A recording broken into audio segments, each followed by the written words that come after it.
the biochemistry, and the first topic in the biochemistry that we are going to discuss is the glycolysis that comes under the carbohydrate metabolism topic. So before starting glycolysis, I want to get you know what is glycolysis. Okay, so glycolysis in simple word is the breakdown of glucose. Okay, so in more formal words, we can say splitting of 6 carbon molecule, that is a glucose, to form a two products. Okay, then we will discuss what is the two product.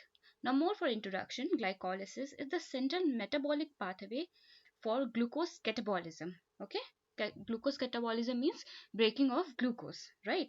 It occurs in the cytoplasm of a cell, okay, and does not require oxygen, making it as an anaerobic process. Okay, it provides ATP and metabolic intermediates essential for cellular function. Okay, so now in a nutshell, we can define glycolysis is an enzymatic breakdown of one molecule of glucose, that is 6 carbon compounds, into two molecules of pyruvate. And pyruvate, we know that it is a 3 carbon molecule that produce ATP and NADH. Okay, now we are going to discuss that what is the location and importance of the glycolysis. So glycolysis occurs in cytoplasm as we have discussed. Okay, so glycolysis take place in all cells, especially in RBCs.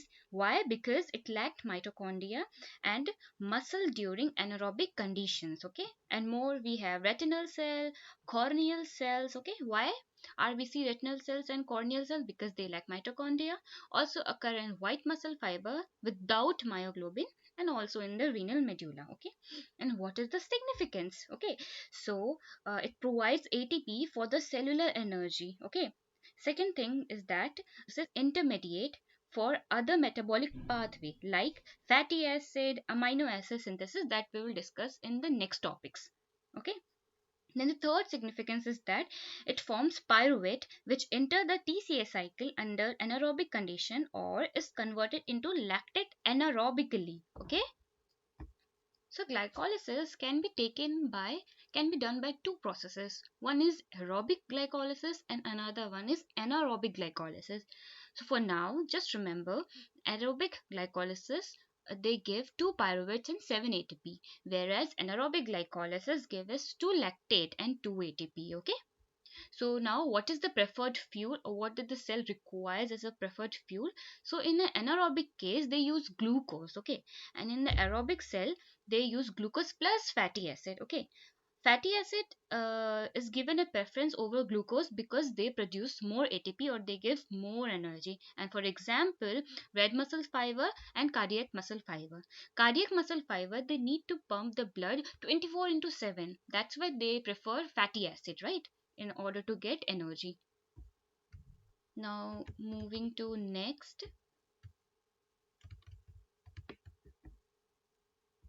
Now moving to next, we can have a small, there's a small difference between the RBC using glucose and neuron that is present in our brain that is using glucose. RBC use glucose anaerobically, as because we have discussed that it does not have mitochondria. Okay, and neuron use glucose aerobic. Okay, and in RBC two lactates are formed, whereas in neuron there are two pyruvate is formed. And ATP, obviously neurons generate more ATP, that is 32, whereas RBCs generate only 2 ATPs. Okay, now moving further, we are going to discuss about the phases or the steps of glycolysis. Here I have a flow chart of the phases of glycolysis. Okay, so starting.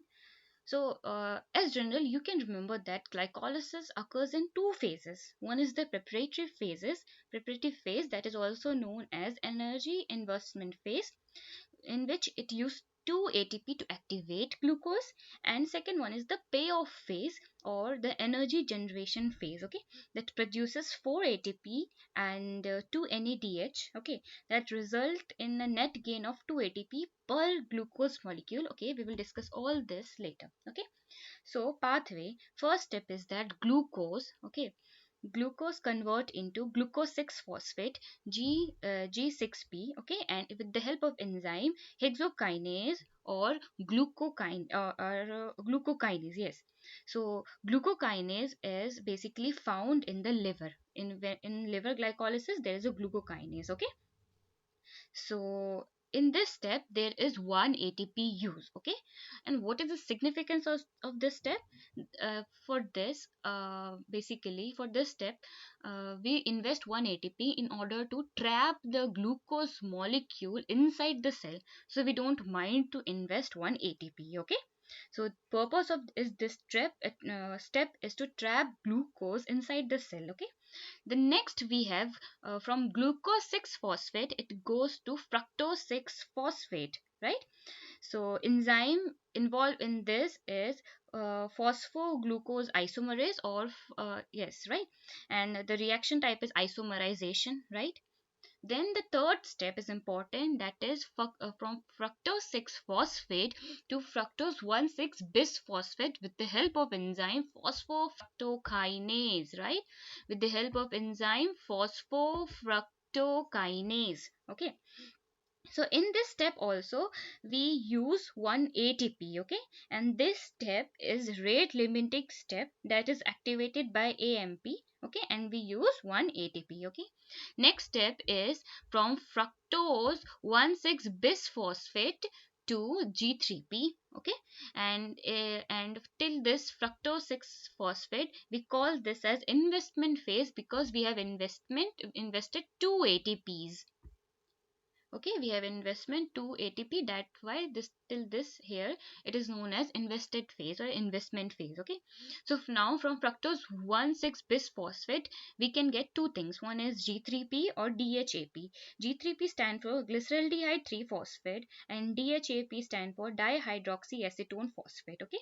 With the help of enzyme aldolase A. Aldolase, so we have two types of aldolase, one is aldolase A enzyme and one is aldolase B enzyme. Aldolase A enzyme that is involved in glucose glycolysis and aldolase B is involved in fructose glycolysis, okay. So DHAP is converted into G3P by triose phosphate isomerase, so two G3P molecules next into the step, okay. So DHAP can be converted into G3P by this enzyme, okay. Now the next step is glyceraldehyde 3 phosphate is converted into 1,3 bisphosphoglycerate by the enzyme G3P, okay, by the enzyme G3P dehydrogenase. And in this step uh, NADH 2 NADH is produced, one per G3P, okay. Now next 1,3 bisphosphoglycerate is converted further into 3-phosphoglycerate by the enzyme phosphoglycerate kinase, right, phosphoglycerate kinase. And this step is known as substrate level phosphorylation, and in this 2 ATP is produced, one per G3P, okay. One per G3P there is 2 ATP produced, right. Then moving to next step is that seventh step, that is 3-phosphoglycerate into 2-phosphoglycerate, okay. And the enzyme involved in this is phosphoglycerate mutase and the reaction type is isomerization, okay. And the next eighth step is from phosphoglycerate to phosphoglycerate it is converted into phosphoenol pyruvate or PEP, okay. And in this step the enzyme that is involved is enolase and this type of reaction is known as dehydration, okay. This type of reaction is known as dehydration, okay. And last, from phosphoenol pyruvate it is converted to 2 pyruvate molecules, okay. And this is also an example of substrate level phosphorylation, and there is 2 ATP produced, one per phosphoenol pyruvate, okay. I hope you got this. Now we are moving to one question, why lactate dehydrogenase is generated in aerobic glycolysis, because to regenerate NAD we need lactate dehydrogenase in aerobic glycolysis, okay. So in anaerobic glycolysis, we have one oxidative phosphorylation step, that is nothing but fructose 1,6 bisphosphate is converted into G3P plus DHAP. Okay, so this step is known as oxidative phosphorylation step.